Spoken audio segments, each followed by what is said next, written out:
L'hôpital public n'en finit pas de souffrir de l'absentéisme.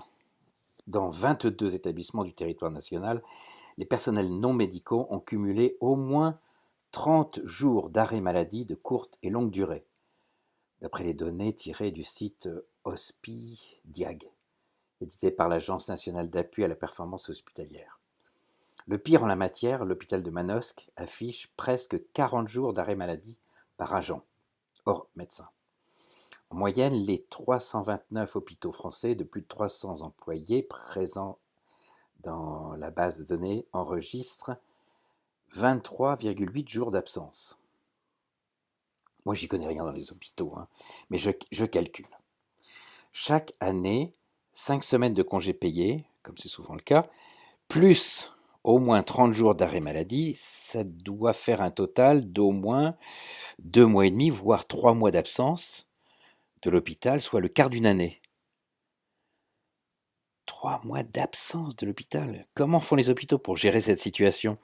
Et puis ça doit coûter cher, un maximum pour l'État, donc pour chacun d'entre nous, qui payons les impôts. Et la situation ne peut aller qu'en se dégradant.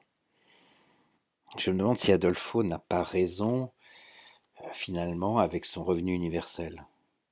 Si on serrait le budget des hôpitaux, si on leur inculquait la notion de client plutôt que celle d'usager, si les mutuelles privatisaient les hôpitaux pour éviter la gabegie des dépenses, si on pouvait prouver qu'une saine gestion pouvait aller de pair avec qualité de soins, ben, tout ça, ce serait bien, hein. Mais je rêve peut-être. Un soir, Adolfo est passé à la cabane. On discute de tout et de rien. Il me dit c'est précaire ici. Je lui réponds que je suis là en vacances et que je retrouverai bientôt le confort. Il me dit bah ta cabane c'est un peu comme là où j'habite, tu sais. Je demande à Adolfo mais t'en as pas marre?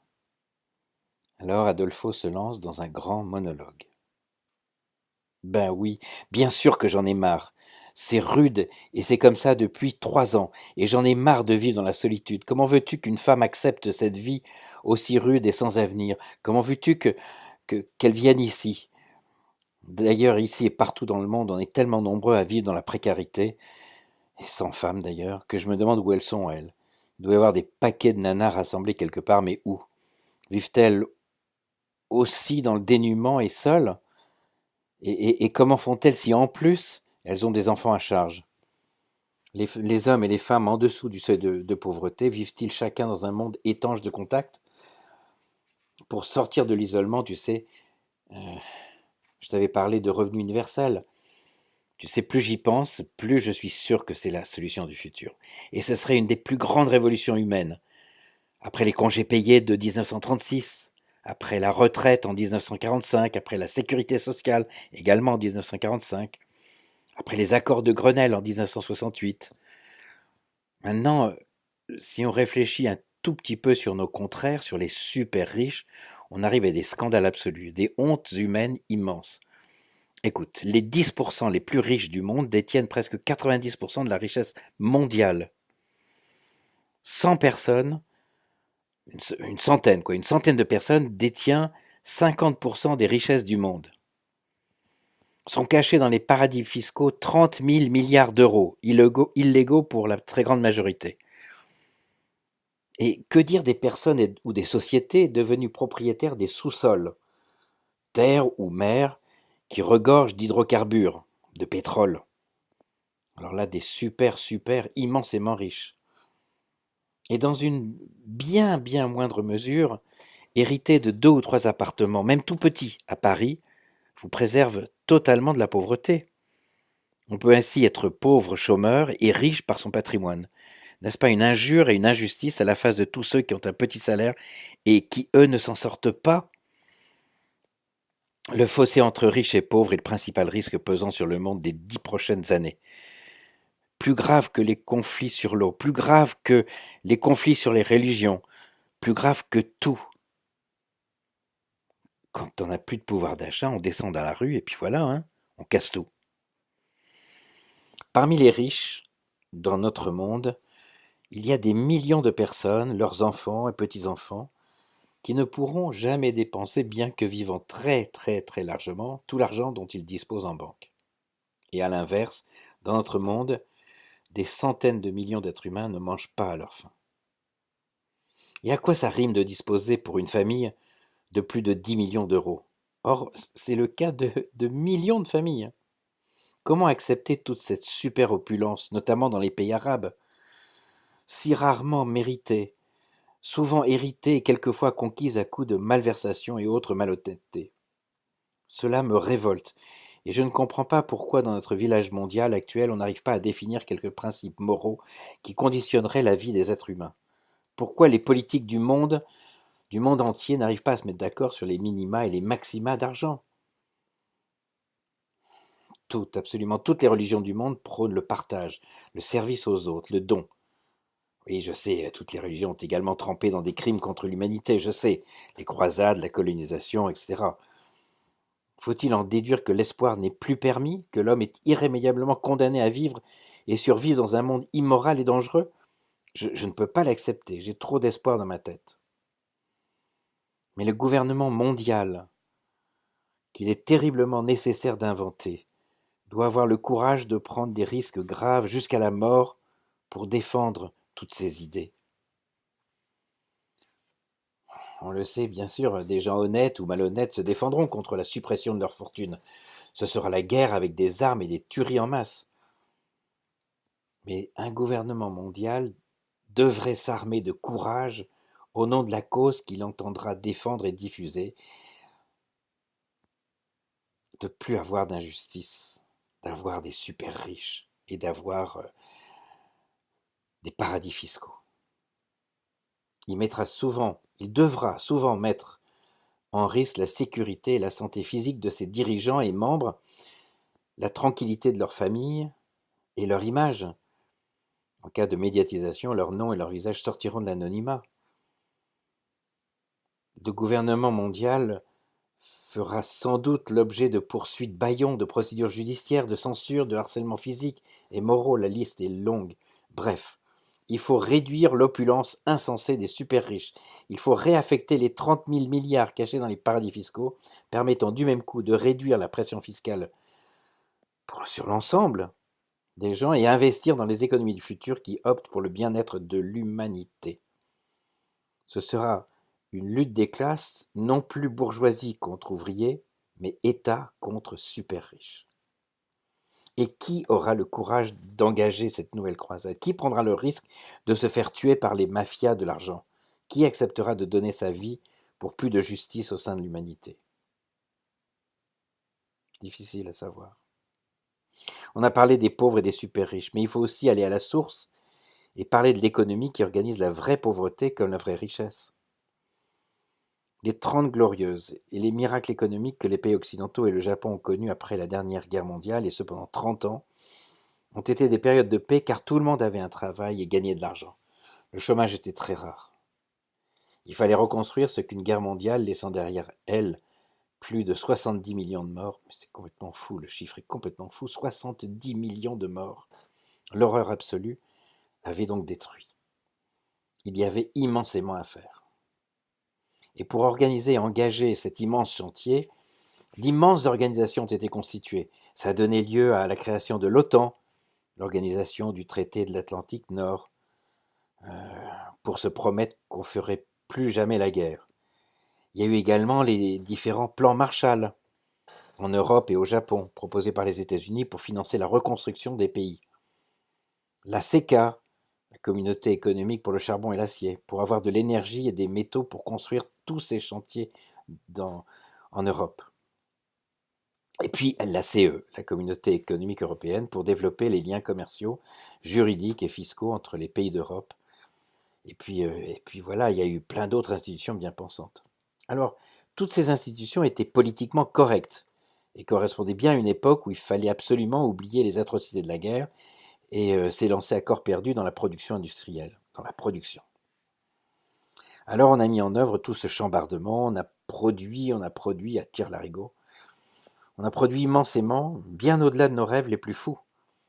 On a produit des millions d'immeubles, des centaines de millions d'automobiles, des milliards d'équipements ménagers et des routes à l'infini, et des barrages partout c'était possible, et des hôpitaux, car on était de plus en plus nombreux sur cette terre, et tout ce mouvement a fini par devenir un capharnaüm planétaire, aidé en cela par les progrès spectaculaires de la médecine et toutes les autres sciences. Et finalement, après 30 années de richesse dans les pays occidentaux, tout a changé. On connaît aujourd'hui un chômage de masse, plus de 30 millions de chômeurs en Europe, un surstockage, les stocks sont pleins, on n'arrive plus à vendre. Des risques technologiques majeurs, Three Mile Island, Tchernobyl, Fukushima, et dans bien des pays, la surpopulation et le sous-développement existent. Et je ne parle pas de l'environnement dégradé, de l'effet de serre, des crises financières, des subprimes, du terrorisme religieux. En fait, tout le contraire de ce qui avait été prévu par toutes ces institutions politiquement correctes et qui visaient la paix. Alors que tout partait de bonnes intentions. Alors un jour, certains se sont levés et ont dit stop.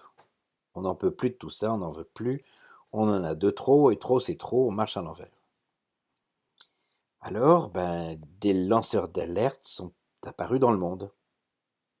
D'abord, on s'est moqué d'eux, c'était des associations écologiques, hein. Brigitte Bardot et la protection des bébés phoques, Greenpeace et la protection des baleines. Tout ça n'inquiétait pas trop, car après tout, c'était considéré comme un excès de sensiblerie, cet intérêt nouveau pour les bébés phoques et les baleines.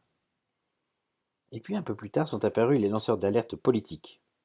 Alexandre Solzhenitsyn, qui a dénoncé l'existence des goulags en URSS, Edward Snowden et ses révélations sur les programmes de surveillance de masse de la NSA, Julian Assange et son site Wikileaks.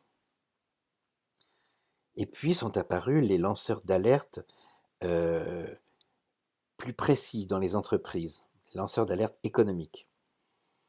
Hervé Falciani sur les fraudes fiscales à la HSBC, la plus grande banque du monde, et les révélations de SwissLeaks, et puis un groupement de journalistes pour les paradis fiscaux révélés dans les Panama Papers. Tous ces lanceurs d'alerte, qui sont beaucoup plus nombreux qu'on le pense, ne sont pas des délateurs, mais des héros qui risquent leur vie pour faire prévaloir la vérité et la protection des hommes et de leur environnement. Des valeurs quasi christiques en fait. Pour eux, l'ingérence est devenue plus qu'un droit, c'est devenu un devoir. Et le monde ne peut donc plus aller comme ça aussi vite, aussi dans n'importe quelle direction, pourvu que ça crache de l'argent et de la productivité. C'est plus possible. Les stocks sont pleins et la moitié du monde crève de faim. Les super riches sont saturés d'argent et les trois quarts du monde ont peur du lendemain sans travail ni argent. Il y a plein d'institutions internationales bien pensantes, mais des stress de guerre partout. La destruction terrible des tours de Manhattan en 2001 n'est pas que la guerre des fanatiques musulmans contre la civilisation catholique, mais c'est aussi l'alerte que certains, des fanatiques bien sûr, ont lancée pour dire stop à toute cette arrogance de l'homme sur Terre, à toute cette opulence de certains face à la misère des autres, à toute cette destruction de la Terre et finalement à tout ce gâchis. Pourquoi faut-il, après les systèmes impérialistes territoriaux, conquête sanglante des pays du monde, surexploitation systématique, passer à des systèmes impérialistes environnementaux, avec une surexploitation de la nature et des hommes? Aujourd'hui, la Terre a mal et il n'y a pas de plan B, on l'a dit tellement souvent, il n'y a pas de plan B avec une seconde Terre, une Terre de rechange. Nous, les êtres humains, nous avons reçu en héritage un miracle vivant, la Terre, et qu'en avons-nous fait aujourd'hui? Où allons-nous si nous continuons dans les mêmes directions? Et puis, sommes-nous devenus trop nombreux sur cette Terre? Si la réponse est oui, on est devenus trop nombreux, inventons les devoirs, les valeurs, la vie qui va avec. Et si la réponse est non, nous ne sommes pas trop nombreux sur la Terre, eh bien, faisons agréablement évoluer la vie sur la Terre. Un gouvernement mondial est indispensable, qui doit nous aider à aller dans toutes ces bonnes directions. Adolfo, qui avait fait ce long monologue, s'était tu. L'atmosphère était plombée. Le silence autour de nous était impressionnant, très très lourd. Au loin dans le ciel, des nuages changeaient de couleur et devenaient de plus en plus sombres, comme en écho aux propos d'Adolfo. Un très gros orage se préparait et tout le ciel commençait à s'obscurcir. Au loin, on pouvait distinguer des éclairs et des lignes obliques de pluie, comme des coups de crayon parallèles vers la terre. Adolfo semblait épuisé par son discours homélie. Moi, je ne savais pas quoi dire. Je me trouvais ridicule et honteux, comme si tout ce chaos était de ma faute. Car on ne pouvait en douter, tout ce qu'il disait était vrai, et moi, en tant qu'individu, en tant qu'être humain sur cet immense champ terrestre, je n'avais rien fait qui aille dans le sens de la protection des autres, dans le sens de la terre, des êtres vivants, des hommes. Et donc, je me sentais mal, je me sentais coupable. Puis merde, on fait que ce qu'on peut dans la vie. Hein. Je laisse aux rares héros le privilège de faire des miracles. Je suis allé faire chauffer du café, j'ai grillé une cigarette qu'Adolfo m'avait tendue et lui raconté finalement ma vraie histoire, ce qui m'était arrivé depuis ces dernières semaines et pourquoi je suis venu en Brenne, la peur au ventre. Il m'a écouté en silence, il m'a demandé si j'avais eu des nouvelles récentes de mon pote Olivier. Je lui ai dit que non. Et à partir de là, comme si le destin avait voulu mettre un terme à cette discussion pas très drôle, une ligne de fond s'est mise à sonner. On met de toutes petites clochettes au bout des lignes et dès qu'un poisson mord, c'est la panique. On se lève, en moins de temps qu'il n'en faut pour le dire, on se précipite sur la ligne qui commence, elle aussi, à s'affoler et gesticuler dans tous les sens. On s'arrime à la poignée et au moulinet, à la base de la ligne, et après avoir jaugé prestement la situation, on donne un coup sec en arrière et hop, pour ferrer le poisson. Complètement paniqué par cette morsure qui lui arrache la gueule, le poisson, qui ne comprend rien à la situation, file d'un trait sous les rochers ou sous les roseaux, et c'est alors une lutte à la vie et à la mort entre le pêcheur, qui maugrait, qui tempête, qui jure par tous les mots interdits de la terre qu'il connaît, et, et cette ligne de nylon qui file tantôt ici et tantôt là dans un désordre indescriptible. Évidemment, je me trempe les chaussures et le reste avec. Évidemment, le poisson est au milieu d'un enchevêtrement de roseaux embrouillés. Évidemment, le fil est embrouillé, lui aussi au milieu d'herbes et de nénuphars. Évidemment, Adolfo est au sec, sur la berge et rit de tout son sou. Le poisson finit par être attrapé. Une petite carpe de rien du tout qui a mis mon monde à l'envers pendant 10 minutes. Et je me suis dit que j'étais coincé entre Dieu, les hautes pensées philosophiques d'Adolfo et ce putain de carpillon qui me ramenait à des choses tellement concrètes. De là à réfléchir à la vanité de toute chose, il n'y avait qu'un pas, tout plein de vases d'ailleurs, dans laquelle je m'étais enfoncé. Fin de la scène. Accroupi à côté d'Adolfo, qui continuait à rigoler tandis que mes jambes dégoulinaient de vases, et que devant nous la carpe sautillait de cris de ci et de là sur l'herbe. Pourquoi tant de beauté simple dans ce lieu? Pourquoi cette présence si riche d'Adolfo? Pourquoi cet inconnu de l'avenir et du devoir que j'ai, moi, face au monde et à moi-même dans cette vie? Je n'étais même pas sûr qu'il y avait quoi que ce soit à comprendre. J'ai vidé la carpe et je l'ai rangée dans le petit frigidaire. Je me suis lavé les jambes dans le ruisseau, derrière la bonde, et sorti une boîte de cassoulet que l'on a partagée avec Adolfo. Et la soirée s'est poursuivie avec des histoires de pêche dans les étangs, de conquêtes, ou plutôt d'échecs féminins, de foot aussi, très peu parce que je ne connais pas grand-chose au foot, de musique.